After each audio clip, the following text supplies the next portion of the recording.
Hi, I'm Melodie Beam. I created this webinar as part of my capstone project with the American College of Education. After 9 years of teaching band, I wanted to share some information that would have been helpful to me when I was a new teacher. Today, you'll hear a little bit about effective classroom management. This will include tips for classroom organization, how to build positive relationships with your students, beginning with the end in mind, making sure you have a plan, being fair and consistent, demonstrating and modeling appropriate social skills, and effective communication.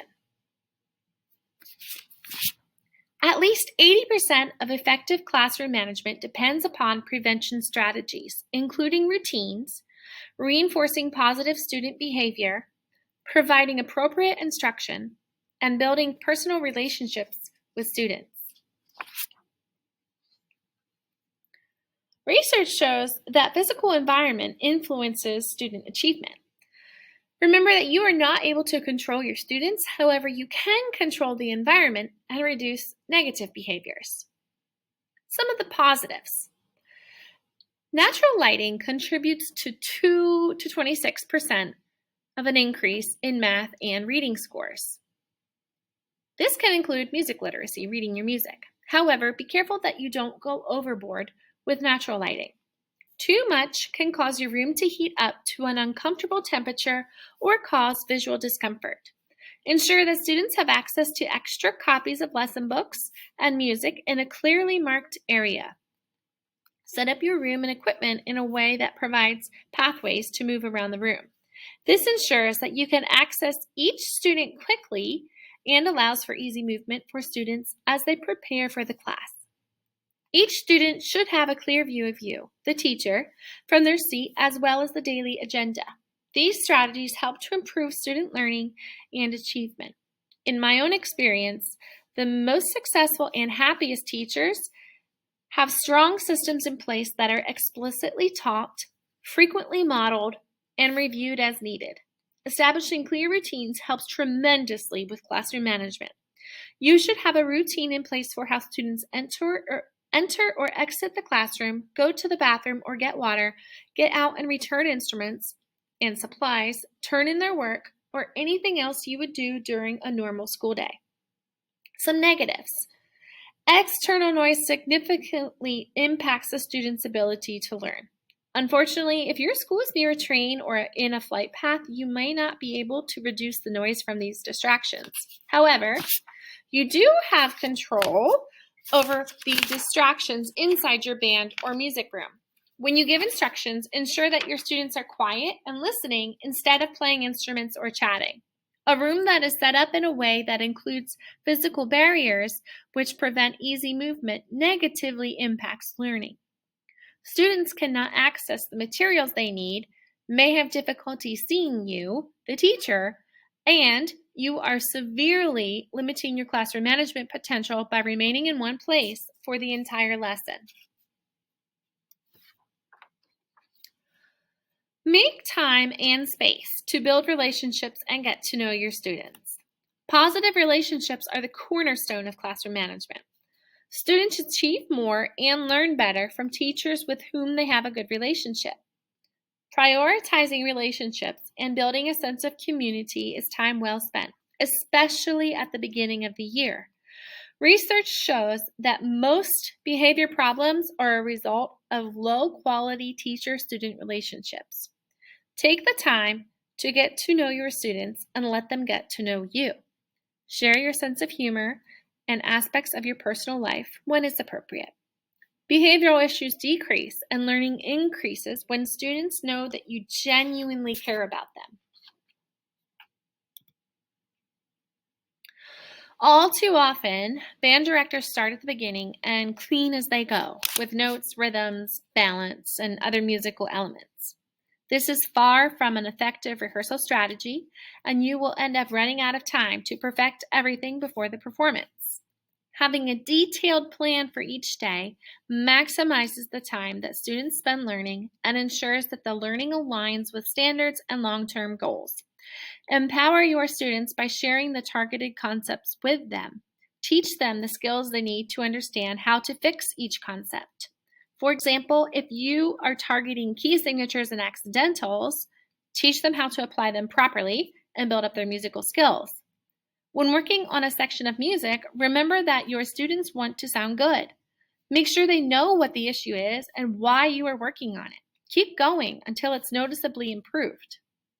While it is important to keep students updated with future events and important information, it is far too easy to go overboard and take up precious rehearsal time.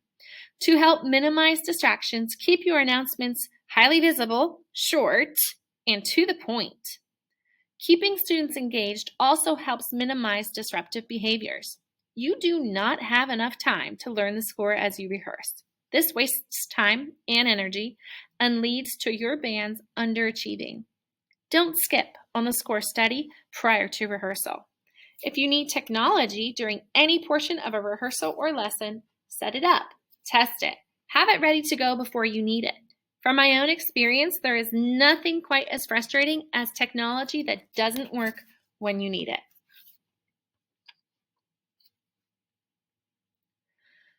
Take time at the beginning of the year to establish classroom rules and expectations. Practice them with your students to ensure that everyone understands how they are expected to behave. Setting students up for success, actively monitoring students, encouraging and reinforcing the behaviors you want to see, and addressing undesirable behaviors quickly helps prevent a multitude of behavior issues. Classroom rules and expectations of conduct should be non-negotiable.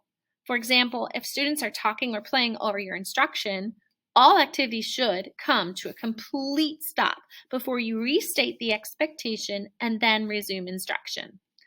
A well-organized, fast-paced lesson keeps students actively engaged and provides little room for misbehavior. Most importantly, do not get into a power struggle with your students. Avoid saying, "Don't make me have to," or "We are not moving on until." This gives students all of the power, and you will begin to feel helpless when your class gets out of hand. Instead, phrase it as what you, the teacher, are going to do, rather than what the students should do. For example, you can say, "I'm going to stop and review the classroom expectations because it is too loud in here." And finally, make sure that you follow through with consequences fairly for all students. It can be easy to feel sorry for someone because of specific situations, or because they would lose eligibility to participate in sports. Respect and trust are built by being consistent over time. Reinforce the rules and expectations and follow through with appropriate consequences for all students.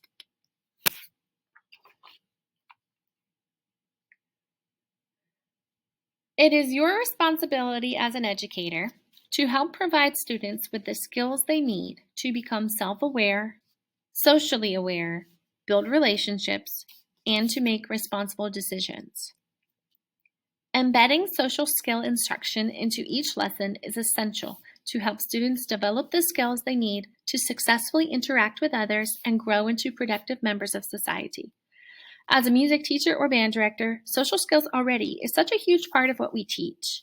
We teach music, we teach self-discipline, we teach collaboration, we teach perseverance, leadership, and confidence. It is our job to make social skills instruction structured and consistent.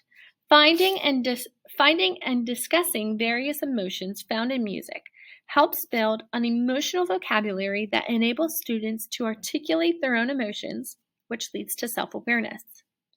Self-awareness is the first step of identifying emotions and understanding how they influence our actions. Practicing goal setting in the classroom can help students with self-management. This is when students are able to control their impulses, demonstrate motivation, and set and meet goals. As a music or band teacher, goal setting is something that is done every day. You can also demonstrate how to set life goals. Including an exit slip with an SEL prompt is a good way to reinforce social skills. Asking students questions such as, "What is one musical goal you have for this week?" Or, "What are your musical strengths or challenges?" Or, "How do you respond to constructive criticism?" This helps students reflect on their motivation and self-awareness. Our students benefit from music education by developing the skills of commitment, tenacity, and teamwork. It is our responsibility to show them that these talents are applicable outside of the music room. They need these abilities to succeed in other areas of their lives and to confront their challenges with strength and skill. Music helps to prepare our students for the rigors of life. Research shows that students achieve more when their family is engaged in their education. To be effective, you should establish a good relationship with parents by contacting home frequently and try to communicate in a variety of ways. This can be a general update on Twitter, if parents follow your class Twitter, email newsletter, or a text with a Remind app. If you have praises or concerns about specific students, share them with the parents. Consistent communication is the key to developing trust.